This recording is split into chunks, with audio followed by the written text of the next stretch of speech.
This is part 3 of a series of 3 videos that will walk you through the commissioning of the Siemens FS230 clamp-on ultrasonic transmitter. Please be sure that you've watched parts 1 and 2 prior to viewing this video. Now that we've set up our failsafe behavior, proceed to click on Next again. This then allows you to activate a feature called View 3. View 3 allows the resettable feature of a totalizer to be accessed by the operator without the entry of a special password. As an example, if I've activated View 3 and I've totalized 500 gallons over the last hour, I can then come in and without knowing the password reset the totalizer manually. If that is what you want your operators to be able to do, then this is where you would set that feature up. If not, you select No, and then the password stays in place and you need that password to get to the reset feature of the totalizer. You can then follow the same setup parameters to configure totalizers 2 and totalizer 3. Once you've done that, hit Next. This completes the process value wizard. The transmitter will tell you this, and then you will right-click to return to the basic configuration screen. From here, you can go to Inputs and Outputs. So let's right-click on Inputs and Outputs. This is where you can designate what you want your Channel 2, Channel 3, or Channel 4 to be. There is something to keep in mind at this point. If you didn't order a meter with Channel 2, 3, or 4 input-output capability, you're not going to be able to make any changes here. These are optional inputs and outputs. It's a little different than the previous ultrasonic clamp-on transmitters. In the older product, you basically had 3 choices: standard, enhanced, or expanded. And those drove how many IOs you had and what they were. With the FS230, we made it a little more menu-driven to allow the customer more selectability as far as what IOs they actually need. It's important that you know what was ordered when you get to this point of the transmitter configuration. For this exercise, let's assume that we do have additional outputs, so we're going to click on Channel 2 Output. From here, you can pick from the menu. Again, as we have seen on other screens, you see the bar on the left. As a reminder, this means there are more choices than you can see on the screen, so use the up and down arrows to go through the available selections. For our purposes, we will select a frequency output, then select that we want process value to be flow velocity. In addition, you can set your direction and your damping value. Since we're using frequency in this example, you'll have the ability to specify the high and the low frequency, as well as the upper and lower range values. As an example, if you want something other than 10,000 Hz as your high value, you can actually set what the maximum frequency value is going to be based on for your application. Once you've made all these selections, and you can see what they are by highlighting them, you then go all the way down to the bottom, select Next, and that gets you to the fail-safe behavior for those inputs and outputs. Here you've got choices as to the fail-safe setting, if something goes wrong. In other words, what do I want my instrument to do?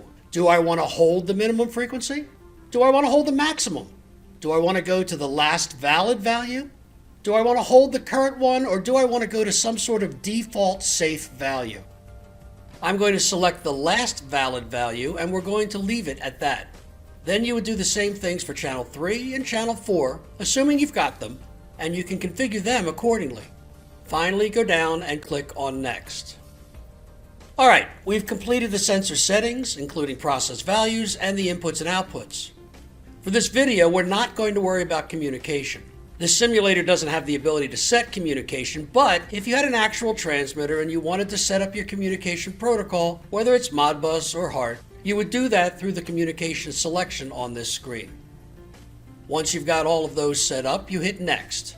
From there, you get a selection of identification criteria that are resident on the instrument. You have a long tag, so you have the ability to go in, and since this is an alphanumeric entry, you can make it anything you want it to be. In this case, we have it saying Simulator 1. So if you want to change it, you page up and down to find the letter or number that you need, and you proceed until you spell out the identification you want to use. In addition, you can put in an actual location and an installation date. Once that information is added, select Next and move on from there. At this point, your quick commissioning is finished. Now we're going to press the right key arrow to continue outside of quick commissioning. There is one thing that I want you to do now before you go any further. You've gone through and you've set up a lot of information. You can set up additional information if needed, and you can tweak whatever you've entered. But my suggestion at this point would be that you page down to copy configuration. What copy configuration is going to do for you is save the information that you've programmed into the instrument itself to the sensor flash and the SD card that's resident on every one of our FS230 transmitters. You're going to want to select OK, and once you do, it's going to tell you that it's doing its thing. And then while it's doing its thing, the transmitter is basically just sitting there churning as it saves all the information, and then it will tell you that you're done. This does a couple of things for you. First of all, like I said, it backs up your data. That's a good thing. The other thing it does is, well, let's say you've got multiple instruments all being used on similar applications, or you've got the same application across your facility. What you can do with this is you can take out the SD card from the configured transmitter and you can put it into another transmitter. From there, you can upload all the information that you've saved into the new transmitter. It's also great if something goes wrong and you need to replace your transmitter for some reason. You just put the sensor flash into the new transmitter, and then you can go into restore and you can bring back the information that was in there and upload it.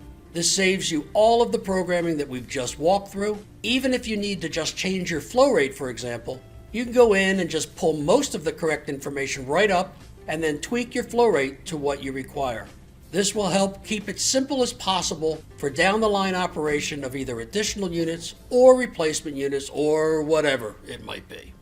Now we've gone through the quick commissioning, and hopefully you were able to follow along with this and it made sense to you. Once again, the beauty of the simulator is that you can play with it and get comfortable with it without changing parameters on an instrument and without having to shut down your process in order to look things over. You can actually walk through the setup process. This allows you to get comfortable with what you need to do in a safe environment and then go out and make the actual changes to the instrument. My name is Jack Roushey. Hopefully this has been a good educational experience for you. We appreciate your time, and we look forward to many years of working with you in regards to our FS230 ultrasonic clamp-on transmitter. Thank you.